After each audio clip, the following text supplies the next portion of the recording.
ورحمة الله. النهاردة هتكلم عن إيمان صانعة الكروشيه.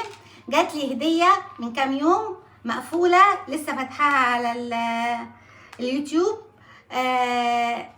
ما كنتش اعرف فيها ايه، ورافضة الهدايا رافضة مبتا، بس دي جات لي بالعافية. ويا دوب لسه بصور لها الفيديوهات بتاعتها. بصوا الشياكة، وبصوا الجمال، وبصوا الغرزة الجديدة، وبصوا الخامة. يعني مش هتعرفوا تبصوا على الخامة لان انا بصلكم شفتلكم. بصوا الشنطة، شنطة في منتهى الجمال. انا فوجئت، شايفين الشنطة؟ يا خوفي من السرقة، ولادي هيسرقوني ويلبسوا الحاجات دي. بصوا ايمان،